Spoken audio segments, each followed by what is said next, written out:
इस टेबल में जो कि इंटीजर डेटा टाइप के लिए हमने तैयार की है, मैंने चारों तरह के इंटीजर्स आपको समझाए हुए हैं। आप देख लीजिए, ये साइंड सॉर्ट इंटीजर है, ठीक है। इंटीजर उसमें साइंड वाला और सॉर्ट वाला। तो साइंड सॉर्ट इंटीजर, इसका कीवर्ड है साइंड सॉर्ट INT, ठीक है। इसकी मेमोरी में जो साइज होती है वो 2 बाइट ऑब्लिक 4 बाइट भी लिखा हुआ है मैंने। यहाँ पे मैं बता दूं कि जो इंटीजर की साइज होती है वो कंपाइलर टू कंपाइलर चेंज हो सकती है। कुछ कंपाइलर 16 बिट कंपाइलर होते हैं, तो अगर 16 बिट कंपाइलर है तो वहाँ पे इंटीजर की साइज जो है वो 2 बाइट मानी जाएगी। लेकिन यदि कोई ऐसा कंपाइलर है जो 32 बिट पे काम करता है तो वहाँ पे इंटीजर को वो 4 बाइट एलोकेट करेगा, ठीक है। ये उसकी रेंज दी हुई है। शॉर्ट साइंड इंटीजर की रेंज जो दी है -32768 से लेकर के +32767। चूंकि साइंड है इसलिए इसमें नेगेटिव साइड के नंबर्स भी शामिल किए गए हैं और पॉजिटिव साइड के नंबर्स भी शामिल किए गए। इसका फॉर्मेट स्पेसिफायर जो है वो %d है, ठीक है। दूसरा लिया हुआ है अनसाइंड शॉर्ट इंटीजर। अनसाइंड है, पहले हमने साइंड का देख लिया और अब ये अनसाइंड शॉर्ट इंटीजर है। यहाँ पे इसका जो कीवर्ड है वो अनसाइंड शॉर्ट INT और इसकी मेमोरी में साइज 2 बाइट या फिर 32 बिट कंपाइलर है तो 4 बाइट भी हो सकती है। रेंज यहाँ पे 0 से लेके 65535। ये देखिए यहाँ पे जो अनसाइंड की रेंज है 65535 वो साइंड की जस्ट डबल है, क्योंकि अनसाइंड में हमें नेगेटिव साइड के नंबर स्टोर नहीं करने पड़ते। तो नेगेटिव साइड के जो जहाँ पे नंबर स्टोर किए जाते हैं उनको उतना ही पॉजिटिव साइड में ले लेते हैं, तो इसकी रेंज जो है वो बढ़ जाती है। इसका जो फॉर्मेट स्पेसिफायर है वो %u है, ठीक है। तीसरा, अब लॉन्ग इंटीजर्स की बात कर लें तो पहला है साइंड लॉन्ग इंटीजर, ठीक है। इसके लिए जो कीवर्ड यूज करेंगे वो साइंड लॉन्ग INT और इसकी मेमोरी में साइज 4 बाइट और यहाँ पे इसकी जो रेंज है वो -2147483648, ठीक है, से लेकर के +2147483647 तक होगी। चूंकि इसकी साइज नॉर्मल इंटीजर से जस्ट डबल है इसलिए इसकी रेंज भी यहाँ पे काफ़ी बढ़ गई है। चूंकि ये भी साइंड लॉन्ग इंटीजर है इसलिए यहाँ पे नेगेटिव नंबर्स और पॉजिटिव नंबर्स इस रेंज में कुछ भी हो सकते हैं। इसे हम साइंड लॉन्ग इंटीजर कहेंगे और फॉर्मेट स्पेसिफायर जो इसका है वो है %LD, ठीक है। अब अगला unsigned long integer.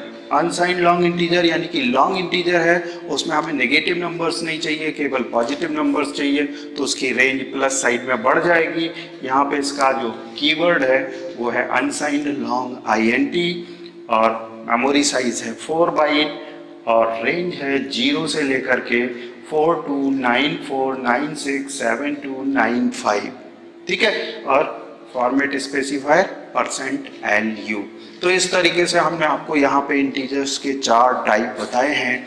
Short signed integer है, शॉर्ट में अनसाइंड इंटीजर है, लॉन्ग में साइंड इंटीजर है, लॉन्ग में अनसाइंड इंटीजर है। ये उनके कीवर्ड हैं और ये इनकी मेमोरी साइज दी हुई है 2 बाइट और 4 बाइट, रेंज दी हुई है और फॉर्मेट स्पेसिफायर भी दिए हुए हैं, ठीक है। यहाँ पे ये ध्यान देना जरूरी है कि अगर कंप्यूटर की प्रोग्रामिंग में हमने केवल INT वर्ड का यूज किया है तो वो INT इनमें से कौन से वाला इंटीजर होगा है कि जब केवल हम INT कीवर्ड का यूज करते हैं तो कंप्यूटर उसको साइंड इंटीजर मानता है और शॉर्ट इंटीजर मानता है, यानी कि ये वाला साइंड शॉर्ट इंटीजर मान के चलेगा, ठीक है। तो जब हम साइंड और अनसाइंड स्पेसिफाई नहीं करते तो वो उसे साइंड मान लेता है। ठीक इसी तरीके से जब शॉर्ट और लॉन्ग स्पेसिफाई नहीं करते तो वो उसे शॉर्ट मान लेता है। लेकिन अगर आपको लॉन्ग इंटीजर बताना है तो आप इसके पहले लॉन्ग कीवर्ड भी यूज कर दें, तो लॉन्ग INT लिख देंगे। लॉन्ग INT लिख देने का मतलब ये इंटीजर तो है लॉन्ग, लेकिन चूंकि साइंड और अनसाइंड हमने यहाँ स्पेसिफाई नहीं किया तो ये साइंड लॉन्ग इंटीजर माना जाएगा। तो अब बात करते हैं हम फ्लोटिंग पॉइंट टाइप डेटा की। तो फ्लोटिंग पॉइंट टाइप डेटा क्या होता है? ऐसा कोई भी नंबर जिसमें डेसिमल पॉइंट हो और जिसमें फ्रैक्शनल पार्ट हो। फ्रैक्शनल पार्ट क्या कहलाता है? डेसिमल पॉइंट के बाद जो पोर्शन लिखा हुआ है वो फ्रैक्शनल पार्ट कहलाता है। जैसे कि 3.43 लिखा हमने, तो इसमें फ्रैक्शनल पार्ट कौन सा है?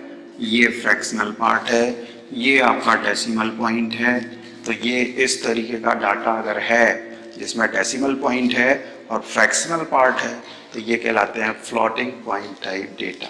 ठीक है, तो ये फ्लोटिंग पॉइंट टाइप डेटा सी लैंग्वेज में जो होते हैं वो जनरली हम 3 तरह के डेटा टाइप यूज करते हैं। पहला एक कहलाता है फ्लॉट। ठीक है, ये कीवर्ड यूज करता है फ्लॉट। मेमोरी साइज इसकी 4 बाइट की, रेंज 3.4e -38 से लेकर के 3.4e +38। ये यहाँ पे रेंज जो है साइंटिफिक नोटेशन में दी हुई है। इसको अगर हम मैथमेटिकली देखें तो जैसे 3.4e -38 को जब हम मैथमेटिकल फॉर्मेट में लिखेंगे तो 3.4 × 10⁻⁻38 होगा। ठीक है, ठीक इसी तरीके से ये पॉजिटिव साइड की रेंज दी गई है तो वो 3.4e +38 है। तो इसको हम मैथमेटिकल फॉर्मेट में 3.4 × 10⁻⁻38।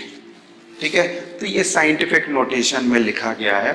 तो ये रेंज हो गई फ्लॉट की और ये फॉर्मेट स्पेसिफायर %f स्मॉल में।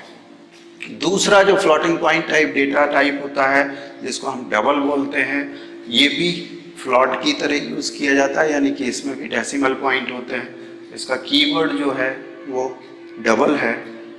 मेमोरी में इसकी जो साइज़ है वो 8 बाइट की है और रेंज जो इसकी है वो है 1.7e -308 से लेकर के 1.7e +308 तक। ठीक है, और इसका जो फॉर्मेट स्पेसिफायर है वो %LF। ठीक है, अब तीसरा जो फ्लोटिंग पॉइंट डाटा टाइप है वो है लॉन्ग डबल।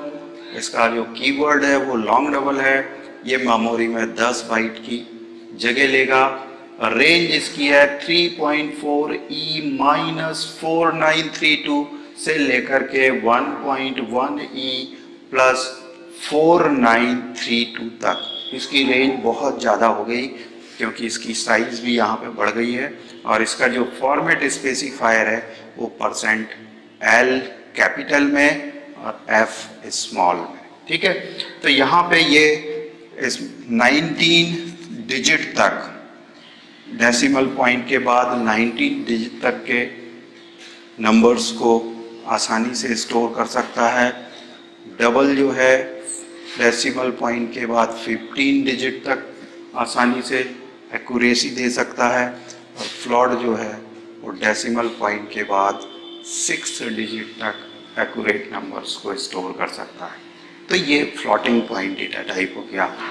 अब हम कैरेक्टर डाटा टाइप को देख लेते हैं। तो कैरेक्टर डाटा टाइप क्या है?